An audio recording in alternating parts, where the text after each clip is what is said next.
Good evening, everyone. This is Kim Taylor, Chair of the Harbor Management Commission. This is our December 1st special meeting via telephone. If you call to listen, that's great. However, you will not be heard by the commissioners tonight. There will be no live public comment. Please, however, send your comments via email to the Harbor Management Commission at hmc@fairfieldct.org with HMC 12/1/2020 meeting in the subject line. We will include comments that are that include names and street addresses in the minutes. Email addresses will not be listed in the minutes. So that's our COVID beginning. Let me just call and see who's here. Ted, you're here. Yes, I am, Kim. Eric is here. Jack is here. Yes. Mark Foster. Harry French. Sam Cargill. Present.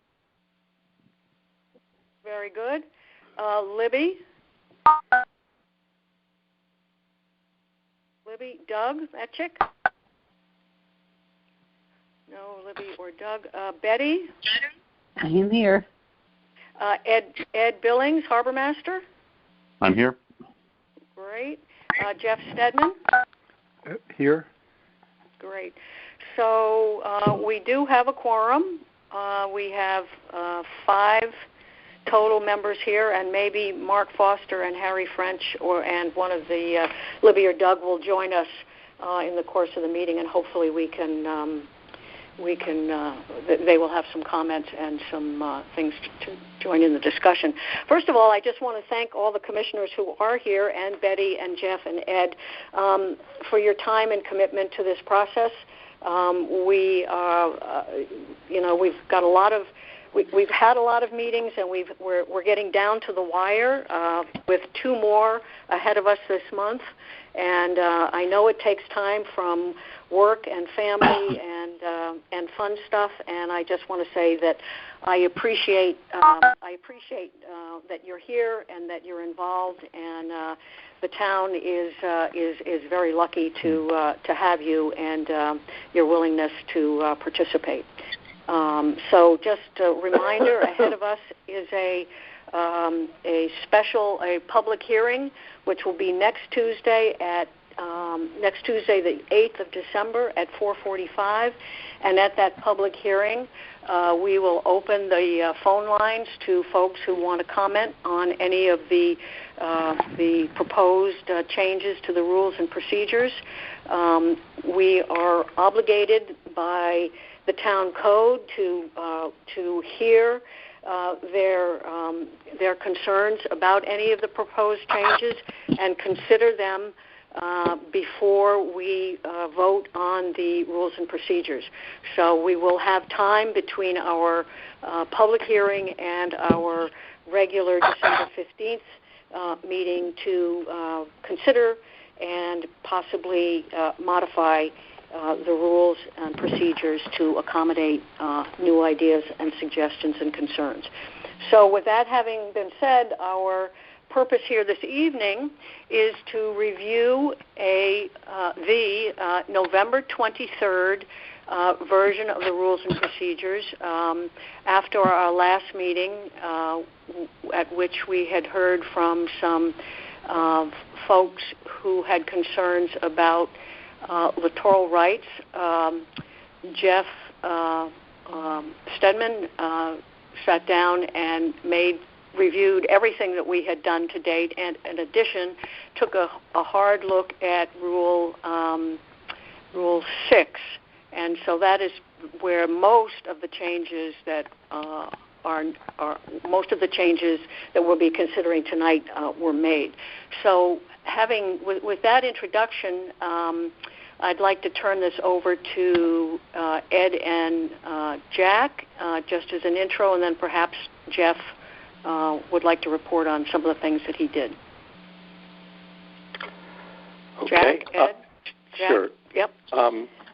So we're going to be talking about the November 23rd version that was distributed by Kim last week, and we'll be drawing your attention to page 7 and Rule 6N and then the two little i's, and then to Rule 7H, which relates to the North Anchorage Rule and an update on who needs to sign the hold harmless agreement. And then finally, before we end our meeting today, we should quickly walk through some changes for 2021 for the table of fees that are created by the new rules that we are going to be proposing next week in our public hearing. So, Jeff, do you want me to turn it over to you then? Oh, okay, Jack.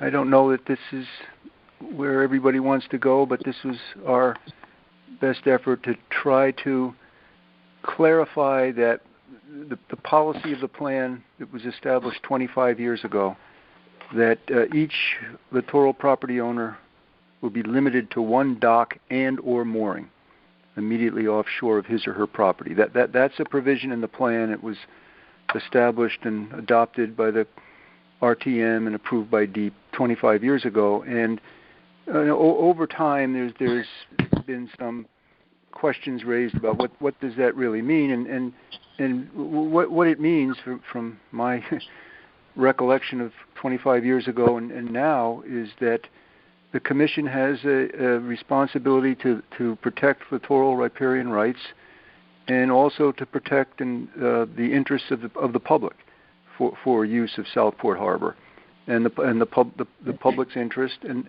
not only with respect to just navigable waters in general, but also that there's a federal navigation, the federal anchorage, part of the federal navigation project. So it's a balance between the rights of property owners for reasonable access, and reasonable access is interpreted in different ways. And the state of Connecticut is I don't know if this is the correct word, but the administrator of the public trust doctrine, protecting the public's rights and interests and licensing private uses of the public trust area. So in some instances, it's clear that there is no opportunity for and every property is different. So in some instances, it's clear that there are no opportunities for a mooring because of natural conditions and the depth of the water offshore of the property. And in other in those instances, and there are examples in Southport, and we identified all of these areas where traditionally that's been recognized, and property owners, I'm thinking primarily upstream of the North Anchorage, property owners have traditionally had small docks that provide access, not at all stages of the tide, but at appropriate stages of the tide when the water is sufficient for reasonable access. And now we're also grappling with the situation where an owner may have a dock that's suitable for access for a vessel that would otherwise be moored in the harbor, and is expecting or may expect to also have a mooring in addition to the dock. So we've tried to write this in a fair way, and it's up to the Commission to, of course, see if you agree with this. But the on page 7, as Jack mentioned, the I guess that's little Roman numeral 2. The goal we're trying to achieve is that if a property owner has a dock that's sufficient for accommodating a boat that would otherwise be moored in the harbor, then the harbor master, pursuant to his or her, if Ed's no longer the harbor master and someone else is, the responsibilities for safe and efficient operation of the harbor may deny a mooring permit because a judgment has been made that the property owner has reasonable access through the dock, and to provide both a dock and a mooring in some instances would diminish public's rights for the very limited mooring spaces that are available. So that's a long dissertation. It sounds like some sort of knowledge. I don't know, but the reason, what we're trying to get at is if a person has a dock, property owner, that's sufficient for mooring a vessel, that the person is seeking a mooring permit for, the mooring permit may be denied, and that we're grandfathering property owners who that have that situation now or prior to the end of the year. So we highlighted in yellow on page 7 the changes we made to try to accomplish the goal that I've tried to explain, and that's it's presented not as this is what needs to be done, but as a draft for the commission to decide if they feel this is appropriate. Jeff, it's Jack. When I looked at the array of comments that were received from people representing riparian property owners or the property owners themselves, this clarification, which I think was our intent in the first place, I believe addresses those concerns. And so I think in our conversations over the years, we were talking about somebody who's who's got riparian property, has a dock, is applying for a public mooring, and the dock they have is suitable for accommodating the vessel that they would be putting on the mooring. And that seems like the balance between fairness to the public accessing versus their right to access the waters. The balance would be wrong in that case. And this is about priority access to a mooring permit, not waiting their turn in this rule. So this is a question about somebody getting to jump in front of the 60-some-odd people on the waiting list. And so I think with the change that we have in yellow here, my read is that it does significantly, I think, address the concerns that everybody had raised in their emails and letters to us. And Jack, just for my own, personally responding to that, I think when I was trying to help write this, my thought was, what is the proper policy? Not thinking to start out with we want to address the concerns of the property owners so that they don't object or they don't appeal, but rather what is the proper policy for managing the harbor, and then with the expectation that then that will, by starting out with that proper policy, that will be something that the property owners understand and is respectful of their rights. But I wasn't starting out from the beginning to say, I'm trying to address these concerns. I'm hoping that it does address the concern, but at least my first goal was what's the right policy to do here. And I think that we're on the same page with the outcome, that it is the right policy, but it's up for discussion from the other commissioners. Jeff and Jack, this is Ted, and I understand exactly what you're trying to get at, but I'm wondering if the way it's written, there's a potential for an unintended consequence here. And what I'm looking at is item 6N i. And if you go to number 2 in that, and let me just read the first sentence, whether the applicant owns and maintains a duly approved dock or other water access structure suitable for reasonably accommodating the vessel identified in the application. And let me give you an example, and I am exaggerating the example to draw the point, but let's say that the person currently has a dock and they have a 30-foot boat moored at that dock. They want to get a 50-foot boat. They put in an application for a 50-foot boat. That cannot fit at their dock.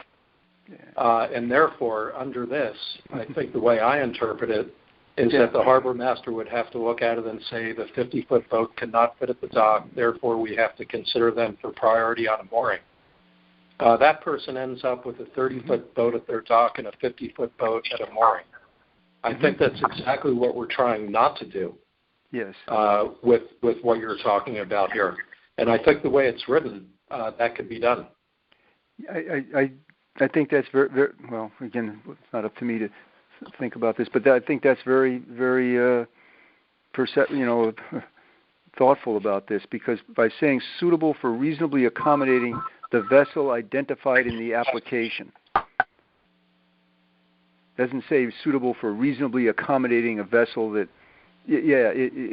I hear what you're saying. Maybe that second part has to be adjusted some way.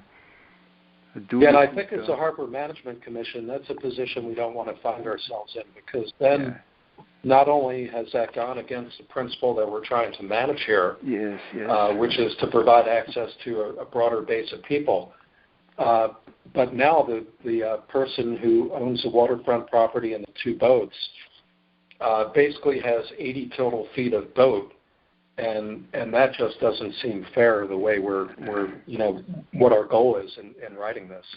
Yes. So anyway, I throw that out. Unfortunately, I don't have a suggestion for you on a better way to write this, because I think it gets very tricky how you avoid a situation like that. Yeah. Right. We don't have really authority over what they put on their private dock, and if it suits them. And it is a possibility that somebody could have a suitable vessel on their dock and apply for another vessel they own that is within 50 feet that would not be suitable on the dock. And I'm not sure we can craft something that prevents the person from doing that. Just like they can't be prevented from having a dinghy on their dock and a boat on a mooring. This is Kim, and my concern would be that officially we don't even know that they have what they have on their dock. Applicant. There's no, because they don't have to apply for a permit to have a boat on the dock. Then one person, one mooring doesn't even come into play, because officially we don't know what's on the dock. They have to fill out a docked vessel information report under our rules, but that's true if it's done. But still, there's no mooring permit that's attached to that. Right. So the harbor master is reviewing the situation. Number one, little II1, whether the waters offshore are suitable for a mooring location. That's straightforward. And whether the applicant owns and maintains a duly approved dock or other water access structure suitable for reasonably accommodating. And then do we say the vessel identified in the application, or do we say reasonably accommodating and use some other language about a vessel that would be otherwise moored in the harbor? Or I hear what Ted is saying, and right. And it's a reasonably accommodating what? The vessel identified in the application, or a vessel described in some other way here? Well, are we talking about? Ed, when you're picking suitable moorings for applicants, you're looking at length and you're looking at draft, are you not? That's correct. And going back to Ted's example, that takes all of those, all of those considerations, and that's also if there is a more. Given that instance where someone wants to move up in size, which we understand that, but if there is a mooring available, then that situation would become a little bit more complicated, obviously, but. One of the problems. Again, everything is treated to be fair. And what if the person has the larger boat that they apply for on their application, and then buy a 30-foot boat that fits on their dock? They're at the end of the day, they're in the same situation with the 30-foot dock on their boat on their dock and a 50-foot boat on a mooring, and it would just the difference would only be the sequence in which that occurred, the acquisition of the boats. I'm not sure we can write our way through preventing this. Previously, we had owns a duly approved dock or other water access structure providing reasonable access to the harbor management area, and then so that left it up to the significant discretion for the harbor master to make a determination of what reasonable access would be. Right. Reasonable access could be a dock with a dinghy providing access to could be just access for a dinghy to a mooring location. Right. So we were trying to owns and maintains a duly approved dock or other water access structure, providing reasonable access to the harbor management area. That's what we had before, and that leaves discretion to the harbor master. So the way it's written now in yellow, it's saying that when they're applying for the permit, at that point in time, the vessel they've identified at that point in time is one that would not be. The question is whether it would not be suitable to be kept on their dock. And so at that moment, it's not prospectively to buy, it's that they have a vessel that they're ready to put on the mooring and would not fit on their dock. That's how I'm reading what we've done here. Right. And in the application, right. That's what they want to put on the mooring. Right. And as Ted said, that could result in, and I don't know all the geometry of all the docks, but with a dock accommodating a 30-foot vessel and a mooring suitable for a 40-foot vessel. Right, but that dock with a 30-foot vessel could also have a 10-foot dinghy. Yes. I mean, I'm not sure what we can say here in a rule that would address the concern of the possibility of this happening.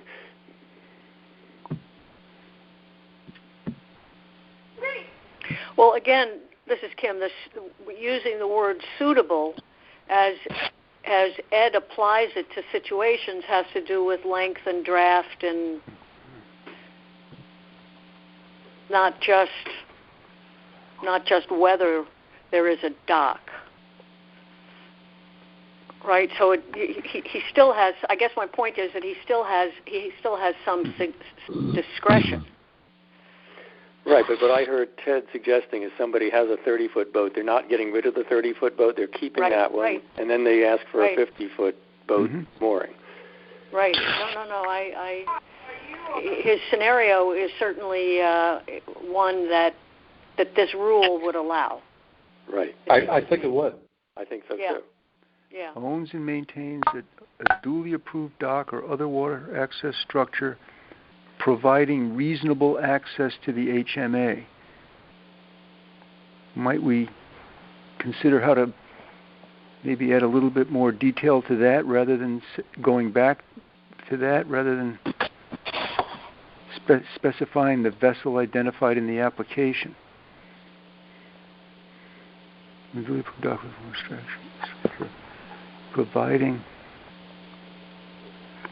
Well, I guess one of the questions is how would we distinguish if we're going to go back to an earlier example? If we have someone with a dinghy at their dock and that cannot accommodate a 30-foot boat, that owner can apply on a priority basis and get a mooring for the 30-foot boat. So is this only about draft? Is it about,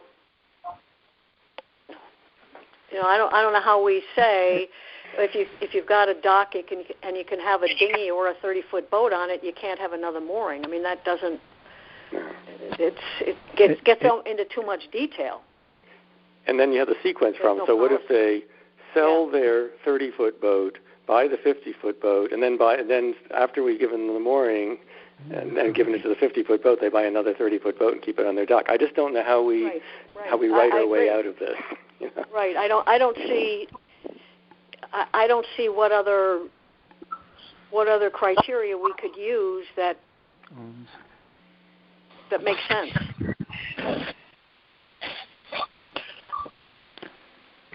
We can't stop a private property owner from putting any vessel on their private dock. Right. Including their own. Right. So we don't have a lot of leverage on, nor should we, I think, about what happens to what somebody decides to put on their private dock. People put on their dock. Before or after we issue a mooring permit. But that would be limited by the size of the dock and the water depth. So the property owner doesn't have a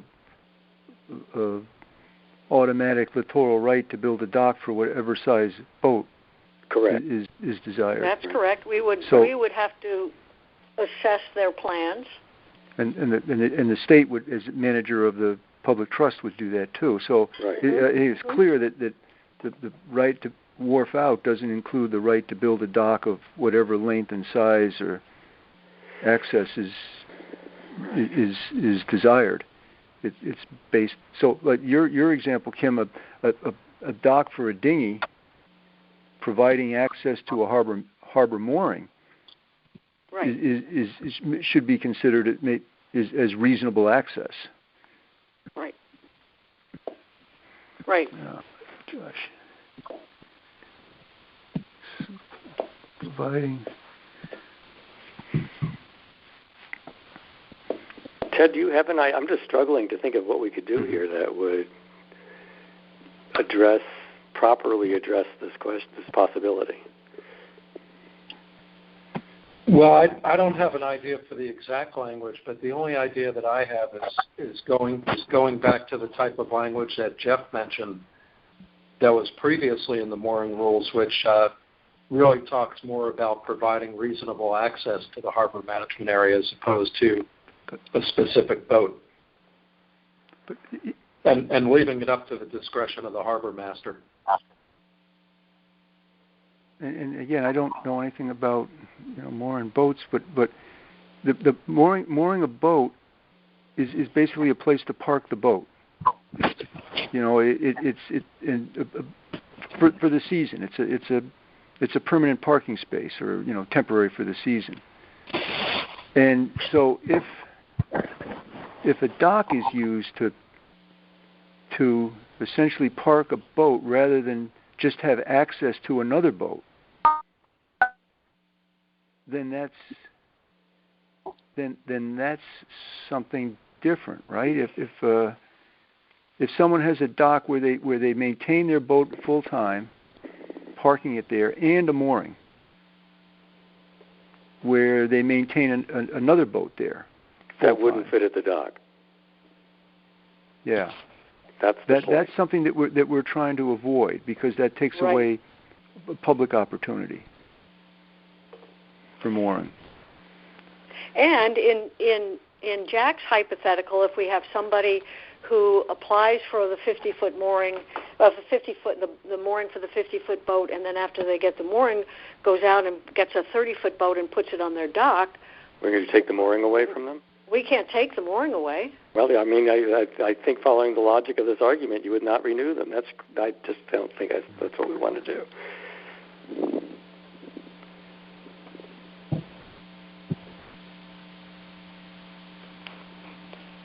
I mean, I suppose do we say that? This is Ed again. Yep. Just below, I mean, in your current verbiage, just below the yellow section, it is the harbor master's responsibility to help ensure that the rights and interests of the general public concerning use of the HMA, consistent with the public trust doctrine, are not diminished. That just kind of echoes our desire to keep everything fair.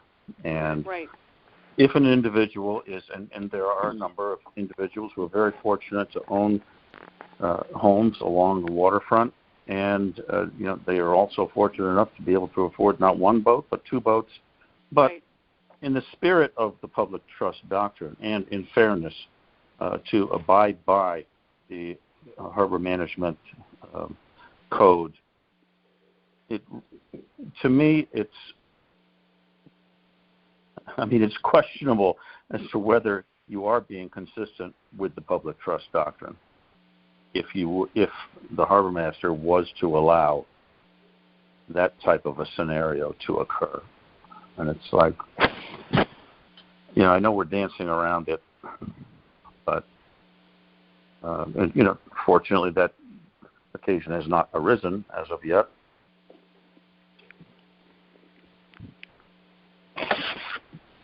I'm just pondering it in my mind.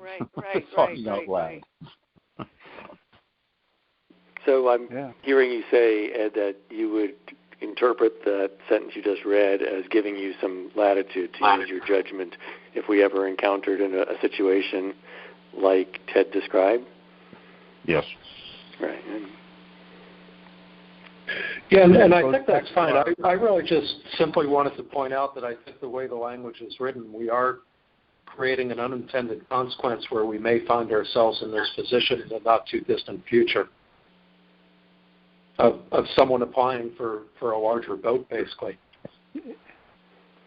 Although we haven't had a rise in years, if ever, has it? Accommodating. I'm not familiar with hearing about somebody asking for both. This is Kim. I'm not aware of it either. On the other hand, we all have relatively short memories, and or short, not memories, but short time on the commission relative to how long the plan's been in operation and moorings have been permitted in the harbor. I think my view, just for me, is that I like the specificity that we've done here because I think it's what we meant when we started out talking about this. And the vagueness of the earlier version just doesn't seem, it would concern me if I was a waterfront property owner, the prior language. And I think this feels fair, and I'm hearing Ed saying that the sentence that follows the yellow highlighted section would give him latitude to exercise his judgment about balancing public trust doctrine issues. If somebody ever tried to have two perfectly good vessels, one on a mooring, one on his dock, all suitable for open waters. What if, and I don't disagree with that, Jack, but I'm just thinking of different language. Number 2, whether the applicant owns and maintains a duly approved dock or other water access structure suitable for reasonably accommodating a vessel of the size and type that the applicant would otherwise moor in the harbor. Is that maybe that doesn't that's providing even that's getting less specific and making giving the harbor master, not giving the harbor master, but putting more responsibility on the harbor master to make a judgment, utilizing the state authority for safe and efficient operation of the harbor. In fact, that was one of the suggestions when we discussed this informally with the DEEP, was to be less specific and rely more on the harbor master's authority for safe and efficient operation of the harbor. But I don't know if that's we didn't necessarily agree with that. Jeff, this is Kim. If you no longer refer to the vessel identified in the application, then you're right. That gives the harbor master the opportunity to take a look at all of the boats, all of the boats theoretically that are in the applicant owns, which is different than the boat that's identified in the application. It's putting a lot of responsibility on the harbor master. It is. Kim, I might actually have a pretty simple solution to this within the language that's currently written. Yep. If we look beyond the first section of what's highlighted and look at the bottom of that little I where that's highlighted, and I'll read it, is suitable for reasonably accommodating the applicant's vessel. If we were to change that to is suitable for reasonably accommodating the applicant's access to the HMA, I think that allows them to apply with the bigger vessel, and it gives the authority to the harbor master to weigh everything in his or her decision as to whether they're going to approve that or not. I think that's a good idea, Ted. Again, the question, I think that language gives the harbor master the discretion to make the decision if there are a couple of boats in the picture. I guess the question is, how does the harbor master feel about having that much discretion?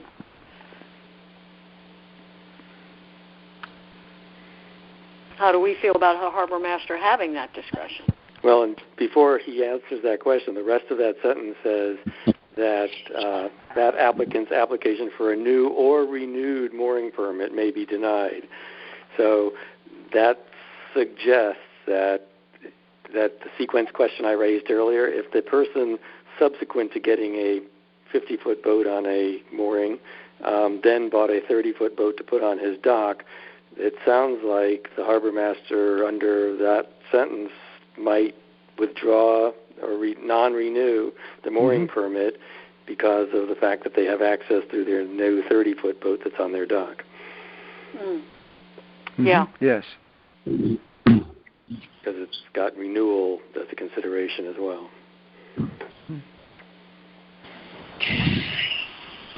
Seems to me that that's a reasonable way to go. Ed? It does seem reasonable to me as well. And as has been stated many times before, a lot of these mooring applications are handled on an individual basis because there's certain issues that may only pertain to one particular person. So again, reverting to fairness and but I'm sorry, I keep hearing the scripture, judge not lest you be judged, but I do things in fairness, and that's as has been stated before, one of the, pardon the phrase, prime directives, but that's, I think we're in a perfect parallel in trying to abide by this document, public trust, and being fair to everyone who comes into the harbor management area. Well, and also, Ed, the commission isn't making a final decision to adopt this now. It's a decision of what to move ahead to the public hearing with. Right. So no, I understand. There's still a possible consideration of making additional modifications to this after hearing comments at the public hearing, or even hearing the commissioner's own comments at the hearing, or for discussion at the hearing. Ted, what were the words that you were suggesting in that is suitable for reasonably accommodating sentence? Well, it's really the words that are crossed out right next to it. So getting rid of the word vessel and replacing that with reasonable access to the HMA. For reasonably so accommodating read as suitable for reasonably accommodating the applicants. So we line through vessel and provides, and unline through reasonable access to the HMA. Actually, you don't need reasonable again because it's in the sentence before that. Access to the HMA. Access to the HMA replaces that. Yep. Yeah. I'm fine with that. Suitable for reasonably accommodating the applicant's access to the HMA. Yeah, because like Ed said, I think we want to be fair to all parties. We don't want to preclude someone from putting in an application because they've gotten a larger boat and it doesn't fit on their dock. On the other hand, I don't think we want to have language in here that automatically grants them a mooring in that situation if they already have reasonable access. And the philosophical position that we're trying to manage against is providing broad access to the harbor through the public trust doctrine. So I think that would give the harbor master the ability to weigh both situations, the larger boat versus the broader access.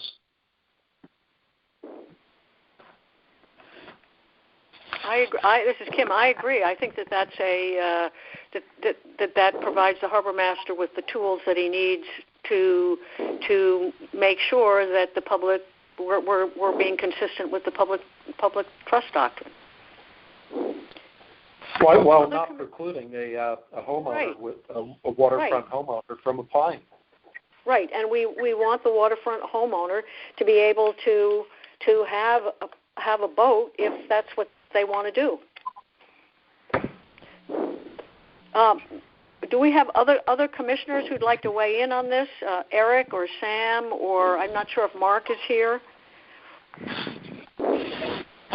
Libby or Doug? Yes, Kim, this is Eric. So I guess it leaves it wide open, right, for the harbor master to make a judgment call on a case-by-case basis. But there's scenarios, I guess, that could occur where a homeowner wants to upgrade a boat, whether they have a whaler at the dock that's 15 feet, now they went to 17, and what's on the mooring goes from 30 to 40. I mean, what happens when you're dealing with that kind of thing? That'll be a harbor master decision whether they're allowed to do something like that. Ed? Mm-hmm. Okay, that scenario, or you're basically saying that it's just a larger than 9-foot dinghy on the dock. Oh, yes. I mean, when I'm looking at like 23, 25 docks in the harbor, right, and there's going to be, a majority of them are going to have different situations with depth at tide, whatever it is, rocks, etc. They may be limited to having, I may decide I'm going to have a 15-foot whaler to get me out to a 36-foot boat. But if I were to sell my 36-foot boat and get a 40, and 3 years later I have an 18-foot center console also, I mean, at what point the decisions that are going to be made on lengths, because things will happen. Will people have to stick to the lengths that they have? Topographies or the underwater conditions per household may be different when it comes to shallow, etc. So there's going to be different boats at different docks of different size. But if somebody were to upgrade to something that was a couple feet bigger, at what point do you say, no, you can't have this? Right. It's not going to be really defined. It's just going to be a judgment call, right, on the harbor master, is what I'm saying. Yeah, I agree with you. That's a great question. So, like, if you're at 30 now, but your boat's 40 years old and you want to get something else and it's a better deal and it happens to be a 40, right? You can't even have a 40 at your dock, but you're sitting there with a whaler that now you're replacing, and you've got a better one that's a couple feet larger or whatever. I mean, does it leave it open to, all right, at what point do you stop in the length of it being, now you can't have this because you're getting a 21-foot at your dock instead of a 15, because now you went from a 30 to a 40, and this is in, say, a 5 or 6 year span. I mean, I don't think it would be something people are premeditating to do. I think it's just something natural when you do go buy boats that you're going to, come across something that you didn't think you were going to have. Might have been a better deal, might make more sense, sure. For whatever reason. Right, but we also don't want to be in a situation to be very extreme where somebody got a public mooring accommodating a 45-foot power boat, and their dock also accommodates a 45-foot power boat, so they got another one and put that one on the dock. So, I mean, you can take this to a real extreme where you have to give the harbor master some latitude to say that's beyond the pale of what we can tolerate. Yeah, because I don't think you can put a can't put a foot limit on I think what goes at the dock. I think the ground will tell you that. You know, I mean, you obviously most of these you can't fit anything very large to begin with. So I guess my question is about how do you treat the person who got a public mooring who also is now putting an ocean-going boat on their dock? Well, how many of those docks exist? Not all of them. My point. Right? And also, we're not talking about any of the docks that are north of the Pequot field. So we're only talking about the docks in the south end of the harbor. So we're really not talking about very many docks at all. Right. Okay. I guess it's just difficult because it's just going to be up to the harbor master to decide. It can't be so definitive in actual footage. Right. I mean, if I can add just a little bit to that. What Jeff was trying to do here was to make it less vague than it was before, where it was very, very vague about what was suitable. And now we're saying, is it the vessel that you were applying for also a vessel that fits on your dock? And then this question has been raised about a second vessel, which we don't really have authority over because it's on a private dock. So I'm sort of going towards Ed's argument that he has some authority under the interpretation that a harbor master is able to have to use good judgment about what to do if one of those situations ever arises. I'm not sure we can write words that addresses that. Right.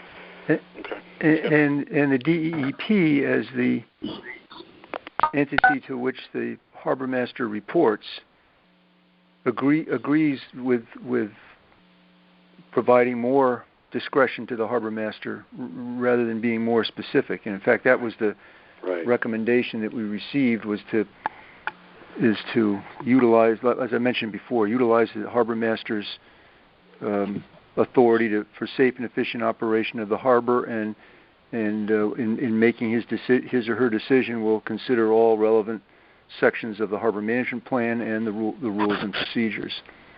And we were trying to be less general than that, but it's a very, very good question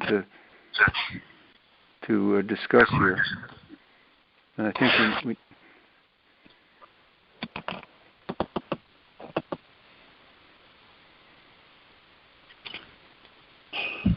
Any other comments or thoughts or questions from other commissioners?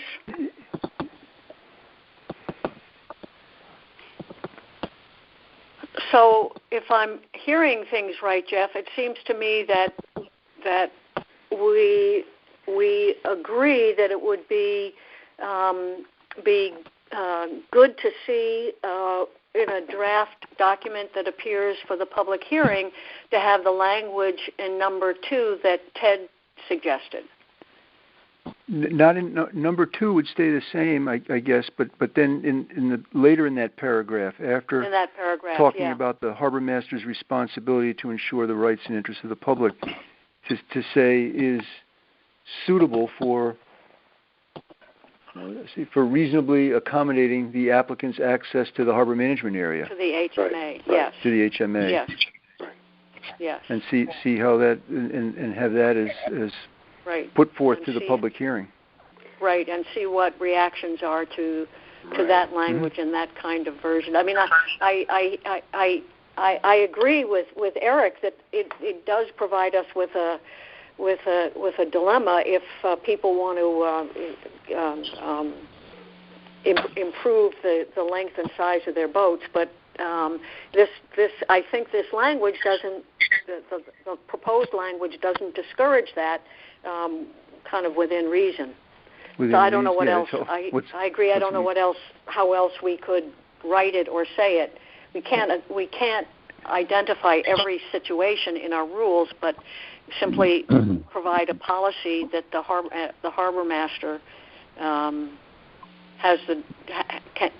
enforce, can look at in making his decision. It seems like if somebody's had a public mooring assigned to their 45-foot sailboat, and they've had a small powerboat on their private dock, and they're considering upgrading to a 40-foot powerboat that would fit on their dock, if that's possible. It seems like they would have a conversation with the harbor master beforehand to get the harbor master's read on whether he thinks that would result in the non-renewal of the mooring permit if they did that. So it doesn't seem like this would be an after-the-fact issue. It seems like this would be a conversation between the homeowner and the harbor master before they undertook something like that. Right. I would certainly hope so. We certainly would. And we're emphasizing the word reasonable. And in all, of course, I'm not an attorney, but in all of the definitions that I've come across or read about littoral riparian rights of access, and including the definitions that are the descriptions from the state of Connecticut, it's all described as reasonable access. And so that right there, there's an element of judgment and site specificness, and but anyway. And Jeff, you have the purpose that's drafted in the first paragraph of our rules make it clear that we want to provide fair and equitable access to the harbor management area. So, I think in many ways we've kind of stated our position, as Ted pointed out, and we want to be fair to everybody. And unfortunately, there are not enough moorings and enough space to give everybody everything that they want. So. There has to be some rules and conditions. Yeah. So, should we move on to the next? Tim, on page 10, Rule 7H is the only other one. It's at the very top of the 10th page, and this really reflects a conversation that you had with town council that the town would like the individuals who are sitting on those 51 moorings to sign the hold harmless agreement. And so the change that Jeff has made on the top of page 10 simply reflects guidance from town council that not the club, but the person whose vessel is on each of those moorings is the one who needs to hold the town and the harbor master harmless. Right. And I'm assuming that's not something we need to discuss. I would assume so too, but if the commissioner has a question or a concern about that, this would be a good time to raise it. Yeah. No? We move on to the fee table. Yep. So this is the attachment that Kim sent just immediately after the invitation to the meeting went out. It's a one-page document. I guess it goes on to the next page on the top of it. The fees proposed for 2021 are all the same except for two. One is the bolded section that under our new rules 7G and 12A, the calculation for the 51 moorings that will be administered by Pequot are all $200 times 51 moorings, or $10,200. So that provision is just reflective of those two provisions in these new updated rules. And then finally, under Rule 10F, at the bottom of the page, we've put in place the non-refundable administrative fee for people applying for the first time to be on the waiting list, or upon each of their renewals to be on the waiting list. And this administrative fee will be subject to approval by the Fairfield RTM and of the amendment to the code that would be required, and won't become effective until the RTM has enacted the amendment. So the net for the commissioners is that this will not be in effect for the renewals in January of 2021, but would be for new applicants to the waiting list after the effective date sometime later in 2021. And then in 2022 in January would affect everybody on the waiting list. Other than that, all the other fees are unchanged. Commissioners, any questions about this fee structure, the table, the changes?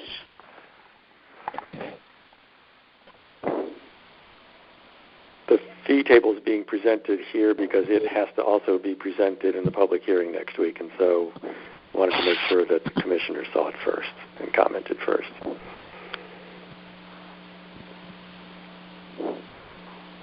Okay. If there really are no thoughts, concerns, or questions about that, any other general comments or concerns about the proposed rules and procedures, the November 23rd version? Okay, Kim, I guess if Jeff, there are no other... Yes? Jeff, again, I'm sorry to... Oh, go ahead, Jeff. This. Go ahead. So what I should do now is remove the yellow highlights, and it would just be a new version for public review that would include the proposed additions and deletions from the currently adopted version. Should I date this as of today, because we did make that one change today? So should this now be dated December 1, and doing this at the guide recommendation, or the, I don't know if you need a vote, but the sense of the commission or agreement of the commission to make the change that we discussed, and to date this as December 1, and then submit this tomorrow for posting with the notice of the hearing. That sounds right. I think that sounds right. Commissioners, are you okay if looking especially at Rule 6N without, Jeff will make changes, and are you okay with looking at it without anything highlighted? But Kim, can I just say one thing? Yeah, sure, please. It seems to me that if we're going to, first of all, I think we should change the date on it. Jeff, shouldn't we, for bolded, things that are currently bolded and lined through, shouldn't we remove those words altogether? That's just going to cause confusion for the public as they look at this. So these are new words that we have since removed, and that just seems confusing. I didn't quite follow you, Jack. So I was thinking... So we have, like in the two little I we just looked at, there's a bunch of words in the middle of the paragraph that we had originally put in, but now we've agreed to take out. And why are we going to show at our public hearing words that we thought about putting in our new rules and now taking out of them? Yeah, take all that out and just... And throughout the document, there's examples of bolded copy that has lines through it now. Not a lot of it, but enough that we should go through and get rid of that too, just to not confuse people. So the bold would simply be only the changes that are now proposed to the existing and currently adopted rules. Right. Same with the strikeouts. Would be line through of the existing rules and procedures. That's what I was talking about. Right. Right. Okay. Commissioners, are you okay with that?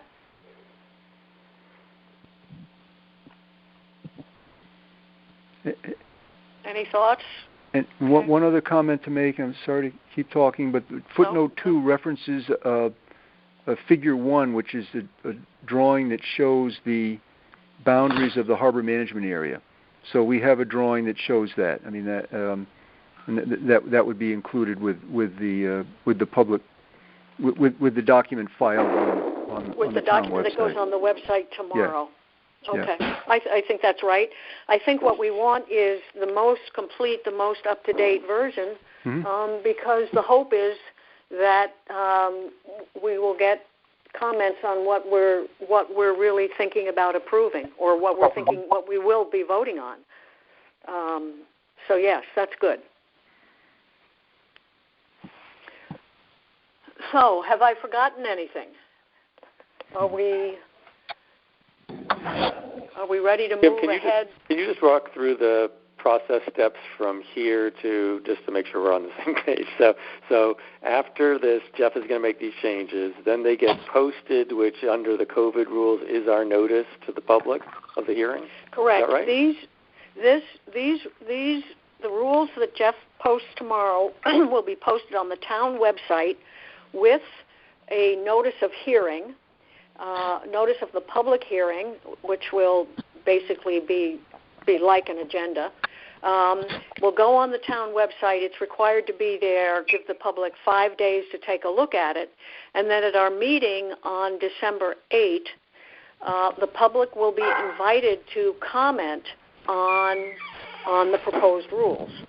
And from there, the commissioners are asked to consider the public comments before they vote on the rules, so that if we hear things that we think require additional changes or additional work on the rules, then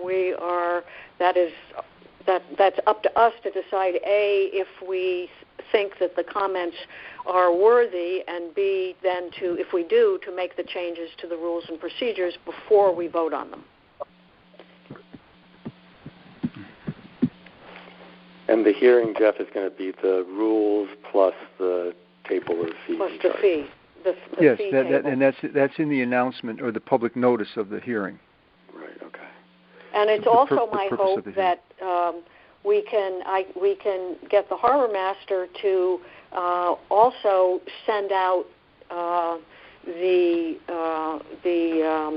notice of the hearing and the proposed rules to mooring holders and people that are in the system, so that everybody, as many people as possible, are aware of that there will be a public hearing next Tuesday.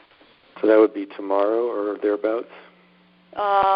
Well, it's the plan and the hope is that that Jeff, and what would we do without Jeff and Betty, will be able to pull this together and get it posted on the website tomorrow, Wednesday. So since we're required by the town to give the public 5 days notice, we're a couple days ahead of schedule. So once the notice is finalized and the rules are ready to go, then I think first step would be to post them, and shortly thereafter, if Ed could send out a notice send out an additional notice to everyone, I think a lot of people would have more than 5 days notice of our public hearing. Yes. That's good. Right. And I think we want as many people as possible to know of the hearing and to feel free to comment either by email or calling us on the phone. So, and that would be the plan for next Tuesday night, would be that we would entertain comments about the rules from the public. And then at our regular monthly meeting for the HMC, we would be hopefully in a position to vote to approve. Correct. Okay. Correct. And I know that doesn't give us much time to act between the 8th and the 15th. However, we've gotten a lot of public input so far. This is the third, or at least the third time that we've looked at a draft, and I think we're pretty far along in the process. So I'm confident that we've already addressed a number of concerns and that have been brought to our attention by the public. So the hope is that our public hearing next week won't have too many, if any, surprises, and that we'll be in a good position on the 15th to take action.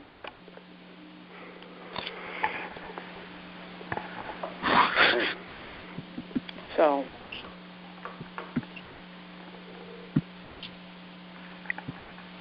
any comments from commissioners?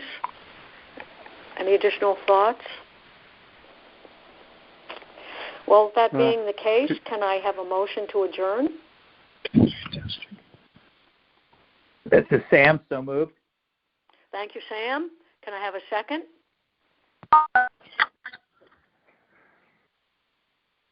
I'll second. It's Jack. Thank you, Jack. All in favor? Aye. Aye. Aye. Excellent. Thank you, commissioners.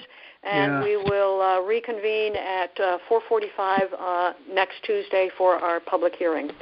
Stay thank safe. Thank you for the opportunity to participate. It's a very, very good discussion. Really appreciate the opportunity to be involved in this. Thank you.